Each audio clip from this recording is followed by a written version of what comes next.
man, to another green day for Bitcoin, up 3.35% today. All coins following in suit, but something, just something, isn't allowing me to trust this move to the upside. Yes, I need to share with you the potential warnings here on crypto and the wider economy, so make sure you stay tuned. Hit up the like button. Don't forget to subscribe. As always, guys, this video is brought to you by BYBIT. Yes, if you guys want to trade any of these moves, which I share with you, consider setting yourselves up on BYBIT using my link in the description. It supports the channel, but at the same time, you can unlock up to $4,000 in bonuses. Now, let's get straight into the chart here, because we're seeing a 3% move here on Bitcoin. We've seen all coins move positively to the upside. I check over to the pre-market and I see that the US indices are showing green as well. 1.5% on the Dow, 1.6 on the S&P, and the Nasdaq up 1.68%. And it makes me wonder, has the market actually forgotten what happened last week? Have they forgotten that we had a triple rate hike and that we're heading towards a global slowdown? We've had the biggest rate hike since 1994. Inflation is rampant. Fears of a global recession. And then I start thinking, hang on a second. Is this just a relief rally? Is this just a small move to the upside, a consolidation before a bigger move to the downside? And I think you can see that here in this chart. Because if I go over to the hourly, this is where we're living at, right? We're operating here in the hourly. And if you guys were monitoring this channel with me, if you've been following my videos over the weekend, you would have made a few excellent trades. I mean, we monitored this coming into this pattern here. We set the price target here to the downside at 17,810. You can see how we hit that perfectly, bounced from our support line at 17.5, and then we identified a double bottom pattern. And we said, oh, we can take a long position on this and trade this all the way up to 21,600. And you can see we're almost there. You're ready now to take profits on that trade. So really successful trades here. If you guys are following along using the link in the description to BYBIT, you guys will be in some impressive profits trading some of these moves with me. Again, to reiterate, I don't use margin. I don't leverage trade. I just look for really good spot trades that are going to give decent returns with good risk management in place. If that sounds boring to you guys, I'm sorry, but that's the sustainable way to trade.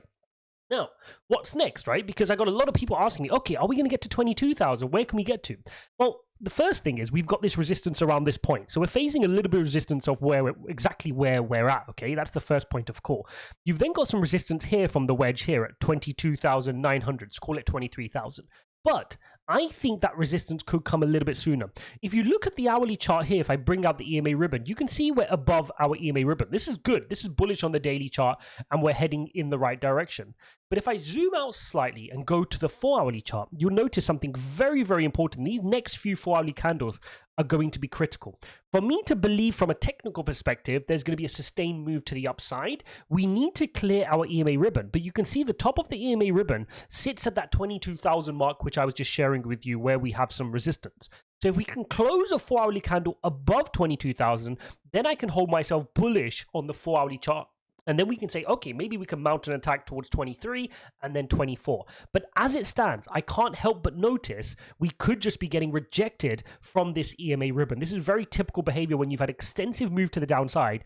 You get a cooling off period, which we traded successfully, right, against the tide. But then you're going to get a more extended move back down to the downside. So my bias continues to sit, and I know this sounds bearish and nobody likes a perma bear, but my bias sticks to the fact that we will probably head down to retest 20,000. If we lose 20,000, I wouldn't be scared to mention that we could be heading back down towards 17.5, okay? Because that's just what the wider pattern shows. We can't ignore this, right? If I zoom out here on the hourly chart, you cannot ignore the fact that the bears are in control. We've had a slight movement up. This is not, anybody who thinks we're just going to go and do this now, I mean, that's insane, right? What evidence do you have to suggest that? Now, obviously, theoretically, that's possible, but what evidence do we have to suggest that? Do we have a healthy economy? Do we have loads of corporates adopting Bitcoin right now? Do we have loads of money flowing into Bitcoin right now? No, right? That would be against the tide. What's with the tide is a move back down to the downside, unfortunately, and that is what I need to keep an eye out on. Fear and greed index continues to sit at 9, okay? If we look on over, I've got a few things to share with you before I reiterate why I'm expecting those lower price points.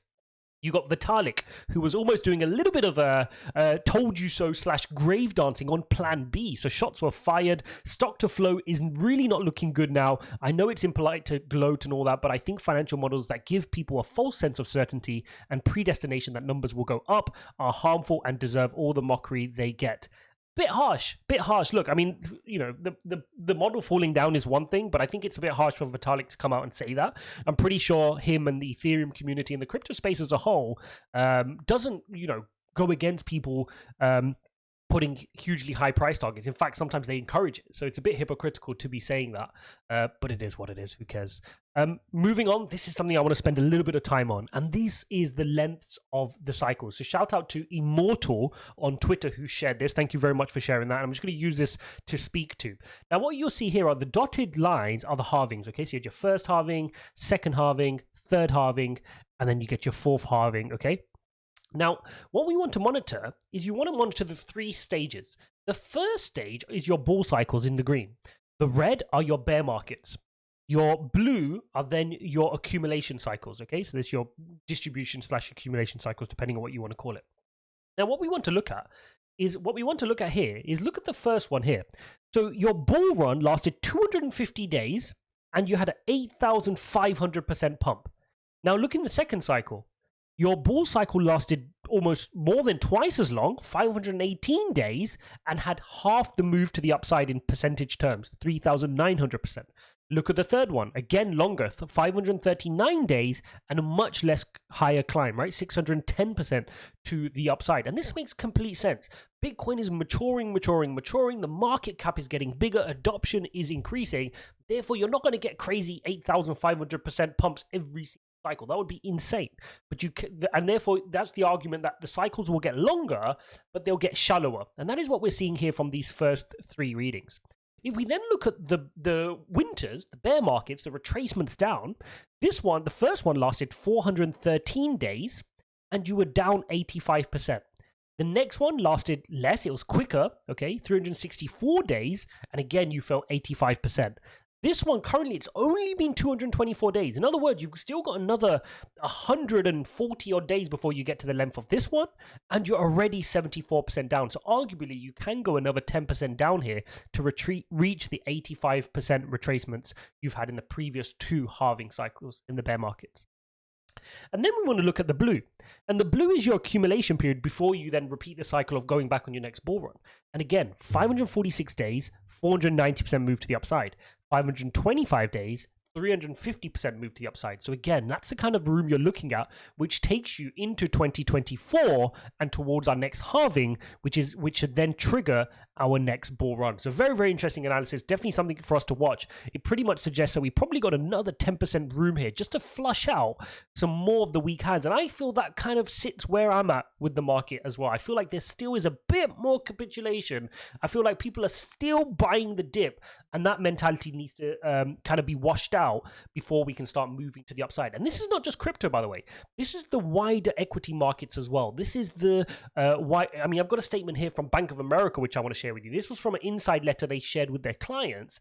This is what one of their main guys said. He said, in a bear market, heroism is punished, valor is unnecessary, and cowardice is called for in portfolio construction. That is the way to preserve capital and live to fight another day, waiting for the next central bank panic and better valuations and a new earnings upcycle. In other words, what he's saying is stop fighting the Fed. At the moment, there is too much buy the dip culture. People are too willing to buy the dip that the Fed is going to have to go more and more aggressive because they need to see some red in the markets. They need to see inflation inflect down. It's still sitting 8.6%, and people are still buying the dip. People are still employing. The markets are feeling healthy. You know, like they want that to stop. They need the capitulation to happen before get ready for the next journey to the upside. And I'm feeling the same in crypto. People are feeling pretty, even though the fear and greed index shows 9, people are still feeling quite confident that we're going to go straight to the upside. And oftentimes when you have that confidence, that's normally where you have one more big wick, a few more companies collapse, and then you're ready for your next run to the upside. So I don't want to be the bearer of bad news. I just want to be prepared. If we move to the upside, fantastic, right? I've accumulated, I bought as much as I could, and we'll go to the upside. If we want to wick down a bit more, great, right? More opportunity for us to buy the dip and then get ready for some sideways action, because that's the other thing that chart shows, right? Once we're done, once we formed our bottom, it's not like we're going straight to the moon. You have a period of consolidation to the side, and that's where we need to prepare and have ourselves ready to buy the dip over the next few months whilst prices are suppressed before the next run up to the upside. And the run up to the upside will not happen until the wider economy has reduced inflation. We've seen maybe unemployment rise for a little bit. things start to look like they're improving, the interest rate hikes are having an effect, and then the Fed can start talking about reducing the rates of the interest rate hikes, right? Maybe having a pause. That is where we can start to see markets start to rally. Another sentiment here from Bank of America. Our worst fears around the Fed have been confirmed. They fell way behind the curve and are now playing a dangerous game of catch-up. Okay, we look for GDP growth to slow to almost zero, inflation to settle at around 3%. By the way, the Fed's target was 2%, and the Fed to hike rates above 4%. Okay, so we got a long way to go here. So I don't just want to sit here and say, oh, look at this chart, it's going to flip straight to the upside. No, that's not where we're at. Now, if I bring out the daily chart as well, this will give you some more sobering reality as well. And that is the fact that we're super extended from our daily ribbon. Remember when I showed you the 4-hourly and I said on the 4-hourly, you can run all the way up to the ribbon and still get rejected. Well, here on the daily, let me just get a cleaner chart so you guys can see this here.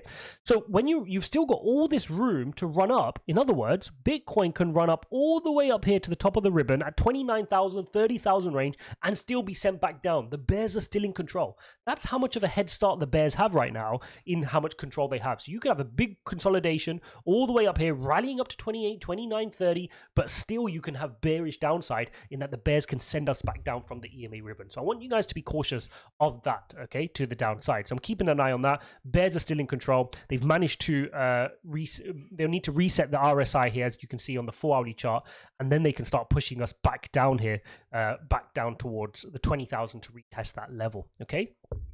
Okay, now, what else do we have to look out for this week? We've got a couple of things. I mean, the first thing I want to mention is miners are accumulating again. So this is good news. Now, people wondering, why were miners selling? What is going on? I need to explain how this works, guys. Miners operate off of the income from mining, right? So when they get paid in BTC, they have to sell some of that to fund their operations. They pay staff for equipment, for everything else, electricity usage. They have to sell Bitcoin to fund that. Now, in a bull market, they don't need to sell that much Bitcoin. When Bitcoin's at 69,000, you know, they can sell one Bitcoin, whereas now when Bitcoin's at 17,000, they have to sell 3 or 4 just to get the same number of dollars to pay staff or equipment and the rest of it.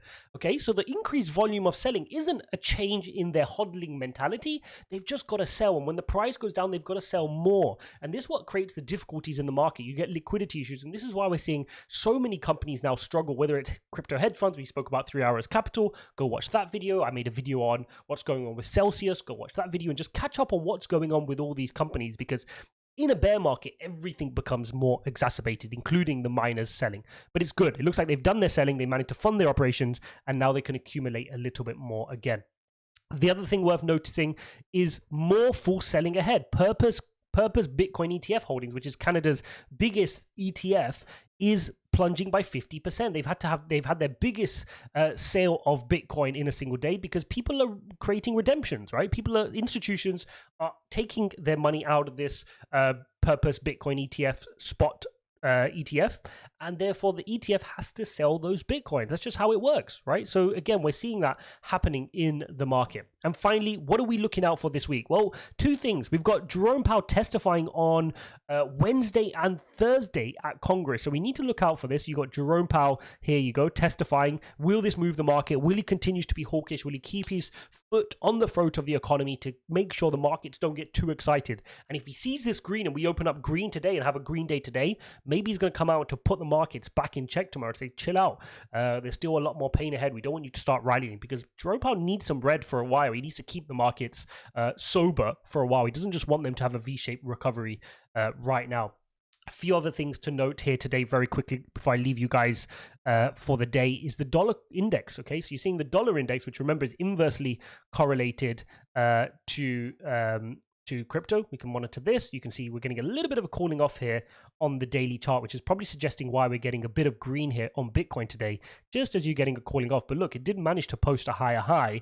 So this is still a positive trend for the dollar index, which is not great for crypto. If it does something like this and posts another high and tries trending like that, longer term, that's not going to be great for crypto. So you need to be careful not falling for this little cooling off here while it comes and retests its EMA ribbon. So there you have it, guys. That is the start of the trading week. It's going to be a shorter week this week. Obviously, we had Monday off in the wider equity markets. Let's see how equities open up in the next few hours. I'll make another video later on today, no doubt, but stay safe out there. Hodl in your favorite high conviction plays. If you're trading, link in the description to BYBIT. Stay away from margin, stay away from leverage, do spot trading like I do, risk a tiny bit of your account, practice with some coffee money or some lunch money or some, if you're a bit more experienced, you can put a little bit more if you know what you're doing. Make sure you got your stop losses. I made a video of how to make $100 a day trading using a beginner strategy. So go watch that video. Let me know what you think of that video. And if you want more tactics and videos like that, let me know in the comments so I can make more of those for you. Thanks for watching, guys. We'll see you in the next one.